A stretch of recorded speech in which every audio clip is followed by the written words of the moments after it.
Hi everyone, change of venue today, and it's so long since I've used this thing. This is Fritz the Beaver, of course, and I've had to pull out the instruction manual. How bad is that? Hey look, so it's May 2023 and I've changed venue because of the weather. I always intended to do this job in winter because it's a ideal thing for doing inside in the warm in the kitchen.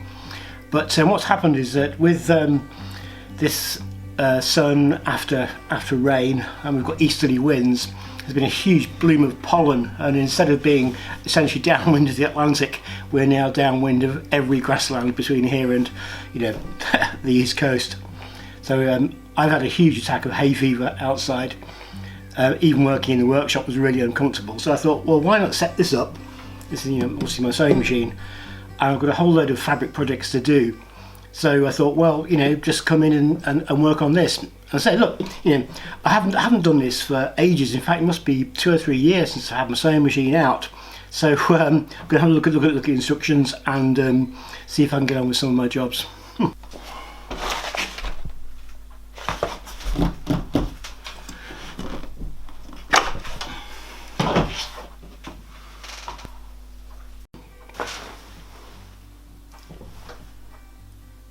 I've got a whole load of fabric jobs planned for the boat.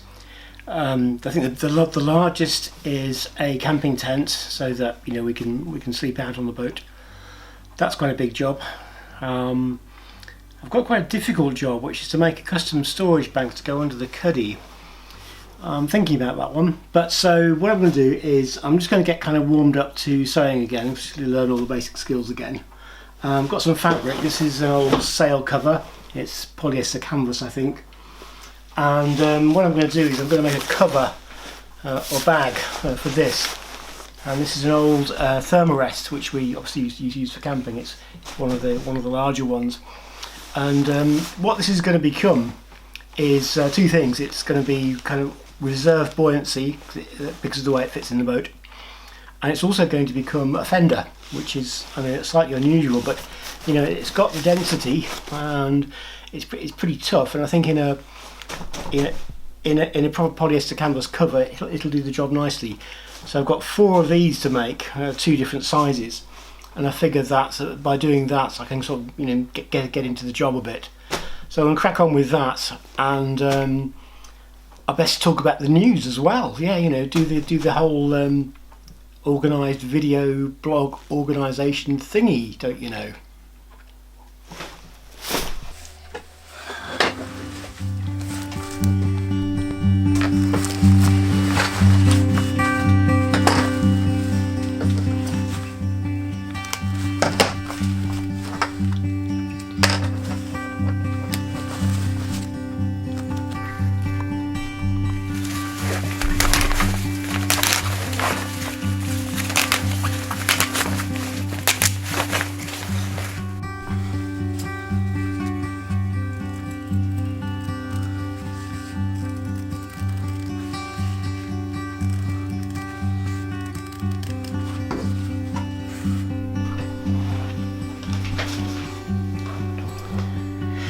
Right, well, many hours later,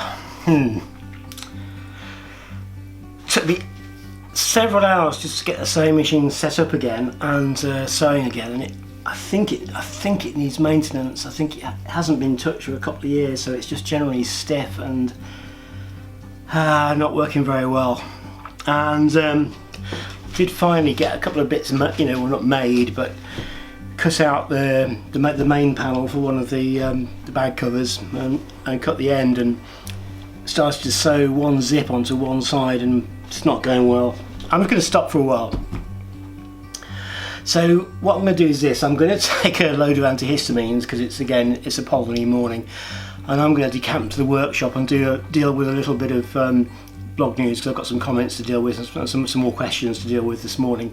So I'm going to go and do that. And then, with a bit of luck, that might be a little neat segue into the main job of this week. See you in a moment. Right then, excuse me, a little bit hoarse. With the pollen and slightly raspy. So decamped to the workshop, as you can see, and what I want to deal with today is the blog housekeeping. And as I said before, what I want to do is deal with any comments or questions that come in, because that's kind of the interesting conversation that that I'm having, then with subscribers. So here we go. I've also remembered this time to set the camera up and myself up and the lighting in such a way that I can, when I need to point to a photograph, I can do. And this here will become a photograph in the film, which is why I'm sitting off to one side. So the first comment today that I want to deal with is a subscriber who, it sounds as though is maybe starting to build a John Welsford design as well, and he said he's quite daunted by the prospect of a long build. So I just want to deal with that first. Given that I could set up the situation here so that I could build almost full time, that is full time from about March to the end of October, because I'm building largely outside, I figured that I would be able to build, or at least do the bulk of the construction in 1 year. And in fact I was way out. It took 2 years just to do the main construction, and I'm essentially into year 3, although what I've been doing since February this year, excuse me, it's mostly detail. So I think the construction has actually taken me 2 full summer seasons plus a little bit of extra time.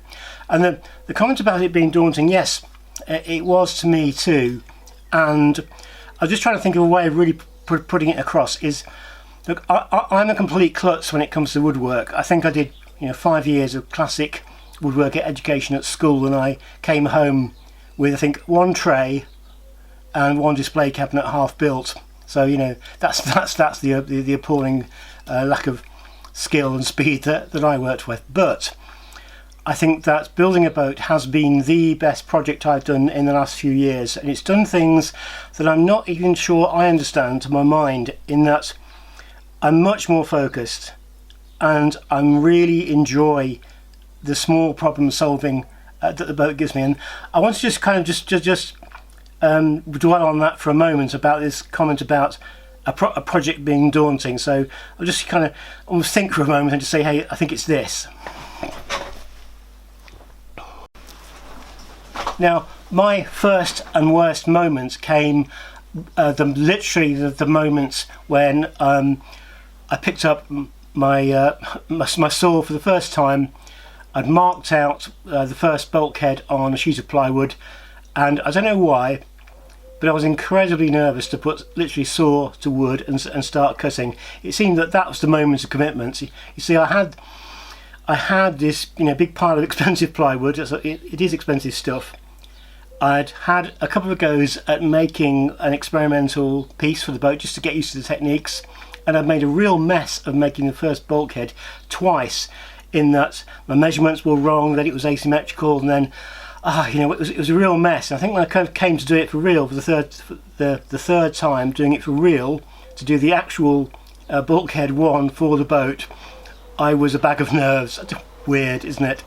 And then much later on, once I'd learned how to do that simple process, which is marking out again and again and again, and then cutting again and again and again, making this big stack of parts that John says to do, the second really bad moment came when I was trying to bend in the build stringer on the Pathfinder, and what I was trying to do was as edge bend and face bend a piece of springy Douglas fir, 70mm by 20, and it really just did not want to edge bend. I was putting enormous force on it with, there was string, there was clamps, there was more clamps, and one morning I was slowly increasing the clamp pressure to bring it further and further in, and literally as I walked away from the boat to take a break, my partner said she heard this almighty bang from the boat, rushed out to see if I was okay, and that stringer had literally exploded. It had just given up completely in the load it was under. So it must have been an enormous amount of force. So that was a setback, but I dealt with it really just by asking a question on the forum, and what John said to do was make a laminated stringer with 3 pieces, sort of 20 by 20, 20 by 25, and put those in instead of the one big piece, and that was easy. Went really sweetly. The last moment that was a bit of a bad moment for me was when I was trying to plank the hull, and I had real difficulty with the first bow plank each side, because they have like a slight inward curve, so the plywood has to spring inwards, and I struggled a bit with those. Apart from those real 3 moments, the whole build has just been a matter of coming out here every day and dealing with a much smaller problem every day and thinking about just that problem. So although John says at the start, read all the instructions, I'm not sure that it's that valid, because what you actually have to do every day is simply understand the problem you've got to deal with that day and just get on with it. And it's a stage of this stage, this stage, this stage, this stage, this stage, and eventually you get a boat out of it. And I think it's a really good thing to do. I think it's comment about a build being daunting. That's true. But the thing is, you don't build a boat in one go, all right? You don't deal with all the major problems in one day. What you do is a whole series of small stages which each have smaller and smaller problems. And the great thing is about the build of this boat is that the techniques and methods start fairly easy early on, so all you have to do in the first few days, if you like, is simply lay out, draw, loft your panels onto plywood and cut them, and then start putting them together, and then start doing something else. Put your stringers on, and so on and so on and so on. And so the stages start fairly easy and they get harder. Okay then, main question of the day. This is a combined question, or it's a kind of question in 3 parts. So the first part was why did I choose to build Pathfinder? Why did I choose Pathfinder over long steps? And then what was I looking for in a coastal cruising boat? And they're all related, so I'll deal with all of them in one go. So here goes. So the main reason for building Pathfinder was that I wanted to build a boat, and I think that's the most important reason to build a boat, that you actually want to build one, rather than say you think you need to build one because of economic pressures. So that was the important thing, is that as a retirement project, I wanted to build a boat. Why Pathfinder against long steps? Well, the main problem here is space, and that is, I think that Pathfinder is probably 6 inches to a foot below the maximum size of a boat I can build here, keep here, and get out onto the road. And I'm hoping today to show you what that problem is practically, because it's really an access issue here. Secondly, why Pathfinder versus long steps? I think long steps would be an absolutely beautiful boat to have, and would probably be the slightly more ideal boat for my project, given that I want to sail and row. And I know that long steps was designed as a full-on rowing boat and a full-on sailing boat, so I think it's a genius design. The problem with long steps for me is it's something like 19'6" long, whereas Pathfinder is only 17, so it's 2 feet longer. Now I think that long steps might just be beyond the limit of a boat that I can have here, and it would be super embarrassing to spend all the same amount of time building a long steps and find that I can't keep it here and get it out onto the road and have to keep it somewhere else. Because one of the most important features of this whole project was having a boat that I could keep at home and not have to keep in a boatyard. So that's the main reason for that. It's a practical reason. As always, I've gone on for far too long. The video is already longer than I planned to do today. So look, I'm going to close it up, close the video now.